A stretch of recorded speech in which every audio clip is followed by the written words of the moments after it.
Un millionnaire moqué pour avoir mis une femme pauvre enceinte choque tout le monde 3 ans plus tard. Il avait tout sauf ce qui comptait vraiment. Louise était millionnaire, propriétaire d'une fortune capable de tout acheter. Demeure, voiture de luxe, voyage partout dans le monde. Mais même entouré de luxe, il y avait un vide qu'aucun compte bancaire ne pouvait combler. Cette nuit froide, alors qu'il s'arrêtait à un feu rouge, quelque chose attira son attention. Sous un chapiteau, blotti contre le vent glacial, une jeune femme tenait une fine couverture pour tenter de se protéger du froid. Son regard perdu portait une force silencieuse, comme si, malgré tout, il restait encore quelque chose en elle. Il pourrait simplement l'ignorer et continuer son chemin. Mais pour une raison quelconque, cette image le hanta pendant les jours suivants. Qui était-elle? Comment était-il arrivé là? Qu'est-ce que le destin vous réservait à tous les deux? Ce qui a commencé comme un simple geste allait changer non seulement sa vie, mais aussi la sienne pour toujours. Restez jusqu'à la fin pour découvrir comment un rebondissement surprenant a réuni les destins d'une manière inimaginable. Cette histoire recèle des leçons qui pourraient changer notre façon de voir le monde. Alors ne manquez aucun détail jusqu'à la dernière seconde. Cette nuit froide, Louis roulait dans une avenue entourée d'immeubles illuminés. Le tableau de bord de la voiture se reflétait sur son visage, transmettant un contraste entre la luminosité extérieure et la sensation d'obscurité qui habitait son intérieur. Il a été reconnu pour ses transactions d'1 million de dollars et pour avoir fait la une des journaux le décrivant comme l'investisseur le plus prestigieux du marché. Cependant, même avec d'innombrables atouts à sa portée, Louis n'a pas trouvé de véritable raison de passer à autre chose. Les feux de circulation clignotaient en jaune et en rouge.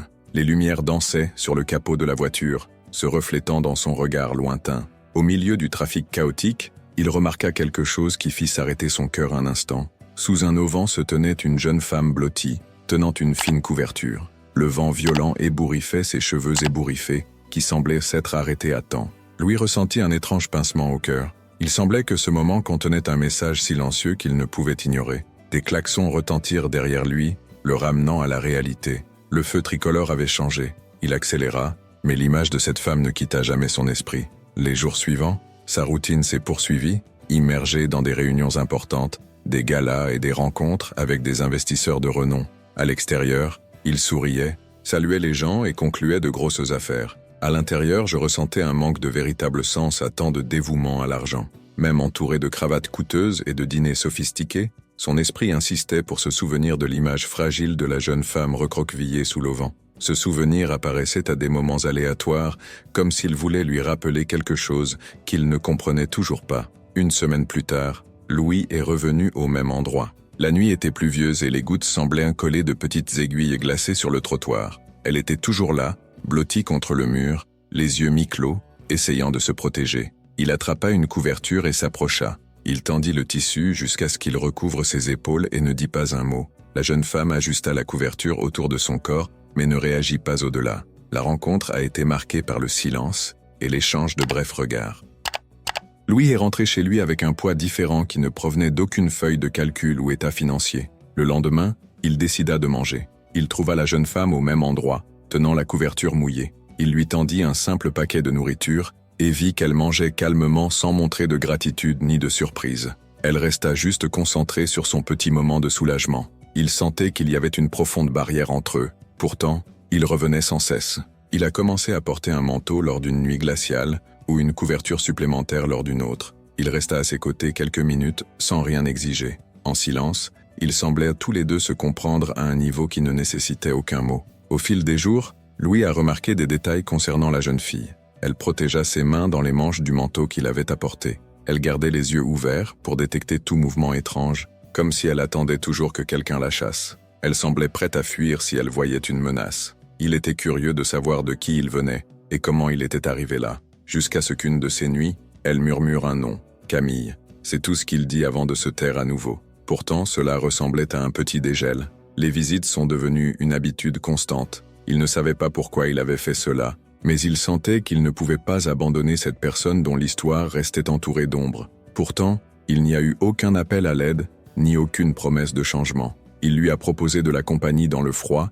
et elle a accepté, parce qu'elle était déjà tellement épuisée qu'elle ne voyait pas comment refuser. Louis imaginait combien d'étapes le destin avait conduit Sophie à cet état, mais il n'envahit pas son espace pour en savoir plus. Par une nuit particulièrement froide, alors que les thermomètres affichèrent des chiffres effrayants, Louis a décidé d'adopter une position plus audacieuse. Il vit Sophie trembler, ses lèvres devenant violettes. Il lui tendit un manteau et remarqua que même avec l'article supplémentaire, elle ne pouvait pratiquement pas s'arrêter de trembler. Cela lui brisa le cœur qu'il croyait endormi. Soudain, sur un coup de tête, il a invité Sophie à l'accompagner. Il a dit qu'elle n'avait plus besoin de se retrouver dans la rue. Elle hésita, le regarda avec crainte et incertitude, mais lui tendit timidement la main. Lorsqu'elle a accepté l'invitation, Louis a senti que quelque chose de fort bougeait dans sa vie. Il rentra chez lui en silence. Sophie se blottit sur le siège passager, s'efforçant de ne pas faire de bruit. À l'intérieur du manoir, elle ne montra aucune curiosité. Elle semblait juste confuse et inquiète. Louis lui indiqua une chambre propre et chaude, laissa quelques vêtements sur le lit et se retira pour qu'elle puisse avoir de l'intimité. Il n'a posé aucune condition ni exigé quoi que ce soit. Cela lui offrait simplement l'occasion de ne plus affronter cette pluie verglaçante. Les premiers jours, Sophie resta méfiante. On aurait dit qu'elle avait peur d'être expulsée à tout moment, alors elle se déplaçait dans la maison à pas doux, presque imperceptible. Elle accepta une douche chaude et enfila des vêtements simples mais confortables que Louis lui avait préparés. Au fil du temps, il commença à parler. Elle révèle des fragments d'une vie qui ne cadre pas avec la rue. Elle a expliqué qu'elle avait de la famille qui étudiait, qui connaissait de bonnes personnes mais qui avait également été trahie de manière douloureuse. Lorsque ses parents sont décédés, elle était complètement seule et sans but. Il a commencé à dormir dans des abris puis sur les trottoirs. Il n'aurait jamais imaginé que quelqu'un de réel lui tendrait la main. Louis a écouté ses paroles sans jugement. Il offrit une épaule amicale sans forcer l'intimité. Chaque fois qu'elle touchait au passé, il essayait simplement de montrer qu'il était à ses côtés. Quelques mois après son arrivée chez Louis, Sophie a commencé à se rappeler qui elle était avant de se perdre dans la rue. Par une matinée nuageuse, elle a invité Louis à visiter un abri improvisé qui fonctionnait dans un ancien entrepôt. Là, des gens se sont rassemblés pour tenter d'offrir des soupes chaudes et des matelas à ceux qui n'avaient pas de logement décent. Louis a observé aux yeux vides des hommes et des femmes qui avaient auparavant des projets et des rêves, mais qui n'avaient aucune chance de reconstruire leur vie. Il a ressenti l'atmosphère dense, mais a également remarqué l'étincelle d'espoir dans les mains qui livraient de la nourriture et des vêtements. Cela a touché son cœur. Il a laissé une somme considérable pour aider à entretenir l'espace et a proposé l'idée de rénover l'entrepôt. En quelques mois, l'ancienne structure s'est transformée en un lieu plus cosy et plus sûr. Petit à petit, Sophie a retrouvé l'envie d'étudier. Il trouve une petite formation qui lui ouvre la porte à un travail modeste. Petit à petit, elle a retrouvé un peu de la dignité qu'elle avait perdue. Cependant, la société environnante n'a pas accueilli cette nouvelle avec la même compassion. Des rumeurs ont émergé lors d'événements et de dîners. Des proches de Louis l'ont accusé d'être fou. Lors d'un élégant dîner auquel participaient plusieurs personnalités de la haute société, un ancien partenaire s'est approché pour commenter la folie de l'accueil d'une femme sans abri. Louis a juste souri calmement et s'est éloigné. Il n'avait rien à prouver à quiconque ne comprenait pas ses motivations. Même si Louis était un homme d'affaires talentueux, il était confronté à des troubles intérieurs. Il a fait face à des regards critiques dans les restaurants et lors des réunions. Certains partenaires ont même abandonné des projets après avoir découvert la présence de Sophie dans leur vie. En interne, il avait peur de perdre son statut professionnel et son respect. Aux petites heures du matin, il s'est retrouvé à réfléchir aux raisons pour lesquelles il continuait à se battre si durement pour être accepté. Une nuit, sans pouvoir dormir, il se rendit au salon et remarqua Sophie assise en silence, regardant la ville éclairée à travers l'immense fenêtre. Même sans dialogue direct, il y avait un échange de complicité. Ils ont tous deux compris que ce voyage exigeait du courage et que l'amour sincère ne pouvait être rongé par les commérages. Au fil du temps, Sophie et Louis ont fini par cultiver une affection qui allait bien au-delà de la gratitude ou de l'amitié, et après quelques mois, la vie a commencé à se stabiliser. Sophie travaillait déjà dans un cabinet comptable, et Louis équilibrait ses investissements pour passer du temps avec sa famille. Ils ont décidé d'organiser un événement chez lui. Au lieu d'un traditionnel dîner d'affaires, ils ont créé une réunion de solidarité pour récolter des fonds. Ils ont ouvert les portes de plusieurs entités et fait appel à des partenaires ouverts aux actions sociales. Au cours de la fête, certains invités ont réalisé qu'il ne s'agissait pas d'un événement ostentatoire typique et que Louis avait un objectif authentique. Beaucoup ont fait des dons importants et ont partagé des histoires de personnes ayant reçu de l'aide. La présence de Sophie en tant qu'hôte a renforcé le sens du dépassement de ce qu'impliquait cette réunion. Elle a dirigé des visites dans les espaces de la maison, nous racontant un peu les initiatives sociales qui naissaient grâce au soutien du couple. Cela a fait que l'environnement respire l'unité et le respect. En fin d'après-midi, Sophie reçut un message inattendu. Un ancien camarade de classe l'a reconnu sur une photo qui circulait sur Internet. Le collègue a été surpris de découvrir que la jeune fille qui rêvait un jour d'aller à l'université vivait dans la rue. Il a organisé une réunion pour tenter de comprendre ce qui s'était passé et aussi pour proposer une aide tardive. Sophie est apparue timidement au café. Louis ne pouvait pas y aller car il était en réunion. Lors de cette rencontre, le collègue a regretté de ne pas avoir contacté Sophie plus tôt. Ils se sont embrassés sans culpabilité, mais avec des larmes contenues. Sophie se sentit soulagée de réaliser que son histoire ne la rendait pas indigne et que rencontrer des personnes du passé pouvait apaiser certaines douleurs profondes. Dans un scénario inattendu pour eux deux, elle a découvert qu'elle était enceinte. Cela a provoqué un tremblement de terre encore plus important dans leur vie respective. Les gros titres sont devenus un festival de potins. Ils ont dit que Louis avait été trompé et que Sophie avait tout planifié, mais ils s'en fichaient. Ils vivaient un chapitre transformateur qu'aucun argent n'aurait pu acheter. Lors de la naissance de Gabriel, il y a eu des moments où Sophie s'est sentie désespérée.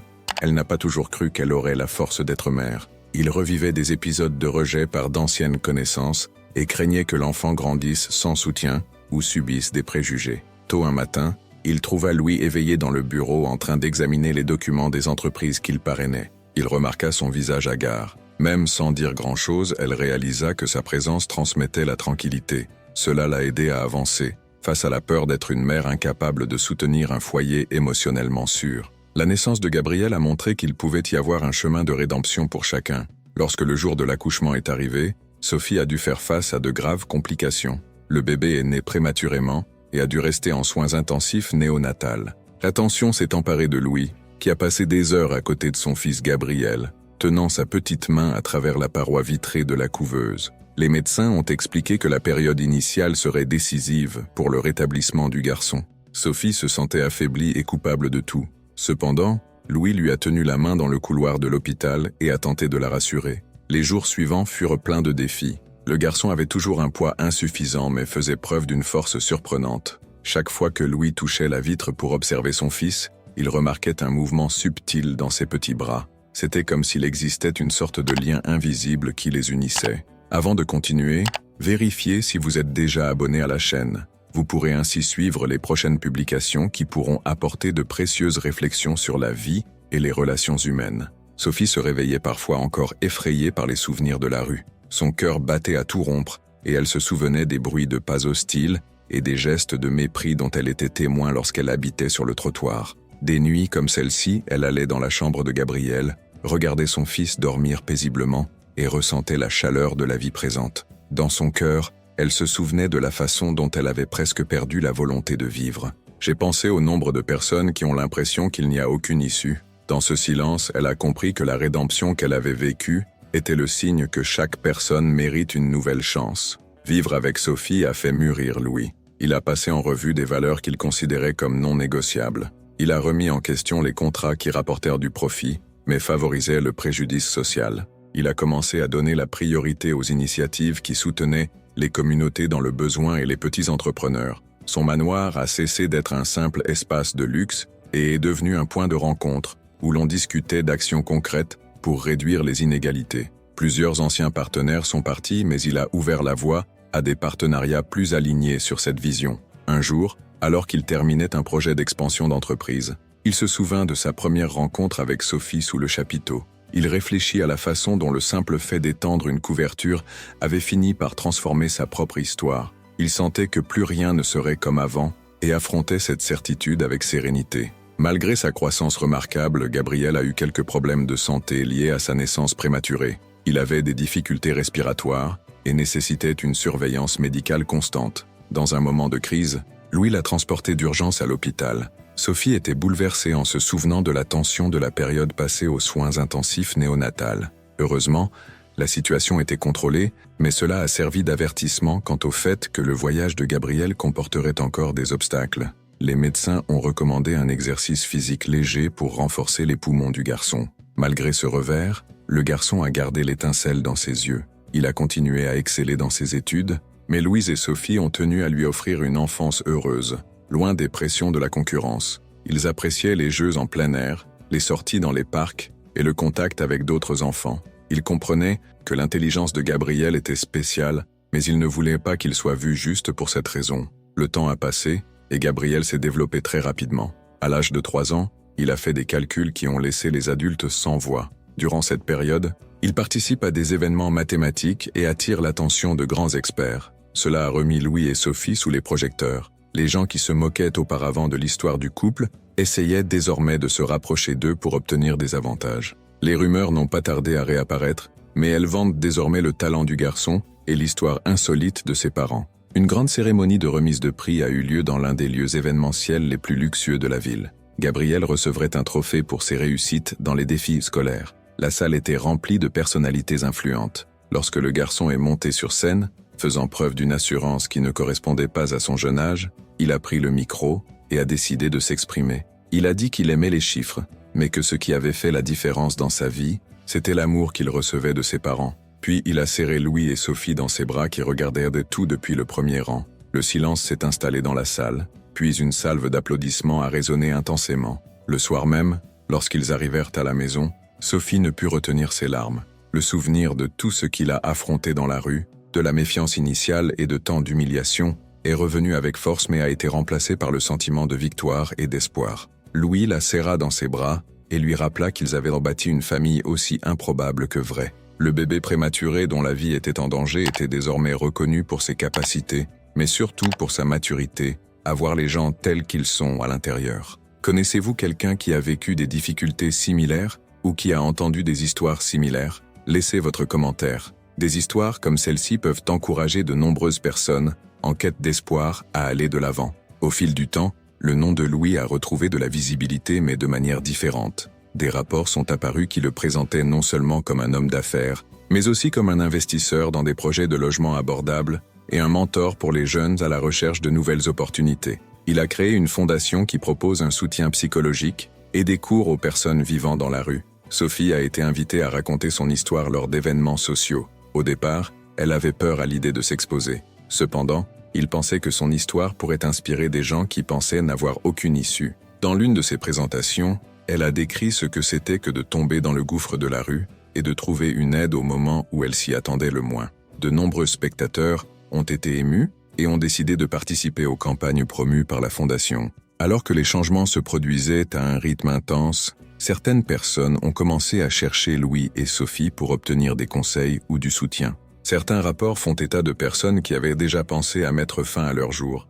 parce qu'elles ne trouvaient pas de raison de continuer à se battre. Sophie s'est associée à ce sentiment parce qu'elle se souvenait de l'impuissance des rues. Il s'est rendu compte qu'un mot de bienvenue et un geste d'affection peuvent sauver une existence. Dans sa fondation, elle a tenu à inclure des soins spécialisés pour ceux qui souffrent du désir d'abandonner. Dans ses discours publics, Louis a souligné à quel point il est important de faire preuve d'empathie dans les moments les plus sombres de la vie. Il a compris que personne n'est à l'abri de se retrouver dans des situations extrêmes. L'histoire de Sophie est devenue la preuve qu'il n'est jamais trop tard pour réécrire un avenir. Un jour, alors que Gabriel avait déjà 7 ans, la famille fut invitée à un événement national qui honorerait les actions de responsabilité sociale. Louise et Sophie étaient sur scène, fiers de voir autant de personnes adopter des initiatives qui valorisent la vie. À la fin de la cérémonie, l'occasion a été donnée de prononcer un bref discours. Louis a décidé de faire passer un message qu'il portait près de sa poitrine. Il a expliqué comment il avait mis de côté son ego et son désir incessant d'accumuler des richesses.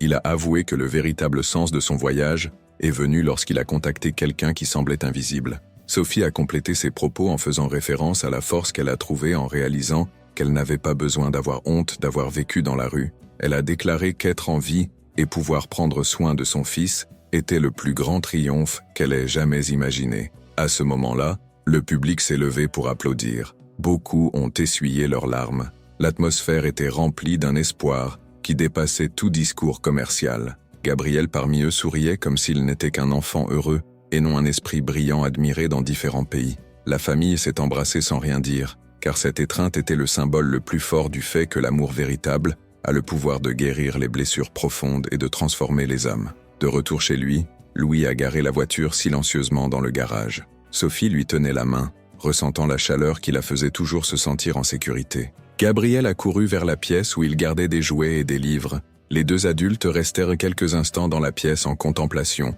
Ils pensaient au passé plein de ténèbres. Ils se souvenaient du froid des rues, du jugement des gens et de la tempête de doute qui les consumait presque.